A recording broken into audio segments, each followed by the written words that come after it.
Assalamualaikum mahasiswa, halo. Nah, di sini Bu Rani ingin berbagi informasi nih buat kalian yang sedang mengerjakan tugas akhir. Jangan sampai kalian itu tergiur loh dengan penawaran-penawaran jasa joki untuk menyelesaikan penelitian kalian. Nah, kenapa? Karena sebenarnya penggunaan jasa joki itu dilarang. Oh, ada aturannya dan apa akibat hukumnya? Nah, ini Bu Rani mau ngasih tahu. Nah, kalau kita lihat definisi joki itu sendiri, teman-teman mahasiswa, itu bisa rujukannya melihat pada definisi yang ada di Kamus Besar Bahasa Indonesia. Ada beberapa definisi terkait joki, misalnya joki ada yang maknai sebagai penunggang atau pemacu kuda. Nah, kalau terkait dengan skripsi ini, joki itu adalah orang yang mengerjakan karya tulis untuk dan atas nama orang lain dengan menerima imbalan berupa uang. Jadi dia dibayar. Nah, kemudian kalau secara hukum itu bisa dikenakan dengan ketentuan pasal 263 KUHP yang lama dan pasal 391 KUHP yang terbaru nih teman-teman. Nah, tindakan menggunakan joki dianggap sebagai bentuk dari tindakan plagiat. Eits, kalian harus tahu bahwa yang namanya tindakan plagiarisme itu tidak semata-mata didasarkan atau dimaknai sebagai bentuk pengutipan karya milik orang lain ke dalam karya pribadi tanpa dicantumkan sumbernya. Tidak semata-mata definisi plagiat itu seperti itu ya teman-teman. Tetapi ketika kita memakai jasa orang lain untuk mengerjakan karya tulis yang nantinya itu dibuat untuk dan atas nama kita dengan kita memberikan imbalan kepada orang tersebut, maka itu juga merupakan kategori tindakan plagiat. Ada aturan hukumnya nggak Bu Rani? Ada di Undang-Undang Sistem Pendidikan Nasional atau UU Sisdiknas. Itu dikatakan bahwa nantinya dapat dicabut gelar akademiknya, bahkan juga dapat ancaman pidana 2 tahun dan atau denda sebesar 200 juta rupiah.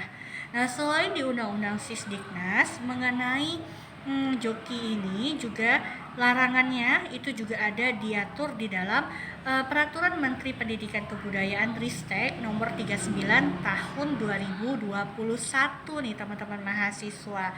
Nah, di dalam Permen Dikbudristek ini dikatakan bahwa bentuk-bentuk tindakan plagiat dalam karya tulis ilmiah itu diantaranya salah satunya adalah kepengarangan tidak sah. Apa sih yang dimaksud kepengarangan tidak sah itu? Nah, ada 3 bentuk tindakan plagiat berupa kepengarangan tidak sah. Yang pertama adalah mencantumkan nama orang lain ke dalam sebuah karya tulis yang mana nama tersebut tidak memberikan kontribusi apapun terhadap karya tulis tersebut. Yang kedua adalah menghilangkan nama seseorang atau nama orang lain yang jelas-jelas memberikan kontribusi dalam penulisan karya tulis tersebut. Dan yang ketiga bentuknya adalah menyuruh atau memerintahkan orang lain untuk mengerjakan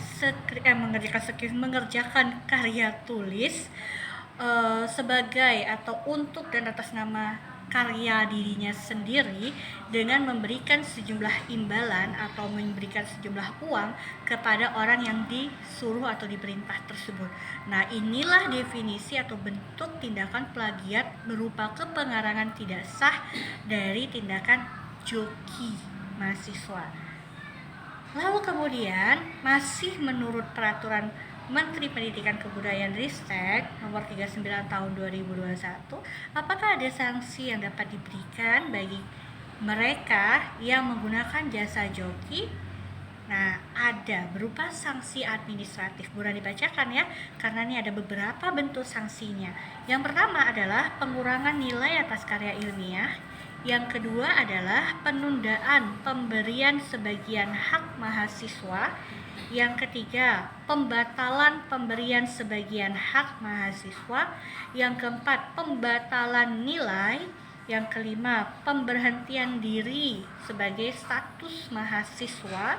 Dan yang keenam adalah pembatalan ijazah.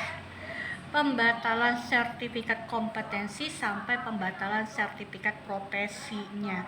Nah, jadi jangan main-main nih mahasiswa, karena selain kalian menguras uang dengan jumlah yang besar karena menggunakan jasa joki, nah ini kalau misalnya nanti sampai tahu ya ketika lagi sidang akhir dosennya tahu ternyata ini bukan kalian yang bikin, nah kalian siap-siap menerima konsekuensi secara akademiknya gitu ya. Bahkan bisa jadi tuh kalian di sidangnya ditunda atau dibatalkan, kalian harus ngulang lagi bikin penelitian yang baru gitu ya, digugurkanlah hak kalian.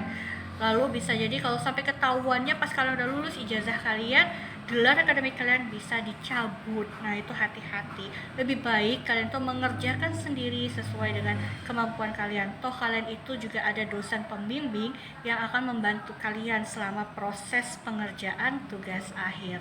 Semoga ini bermanfaat ya untuk rekan-rekan mahasiswa yang sedang menulis atau mengerjakan penelitian. Semangat terus ya, gak apa-apa pusing, capek gitu ya, bingung, itu hal yang wajar, nanti akan juga selesai. Kalian harus selalu berkomunikasi dengan dosen pembimbing untuk mendapatkan arahan yang lebih baik. Terima kasih. Assalamualaikum warahmatullahi wabarakatuh.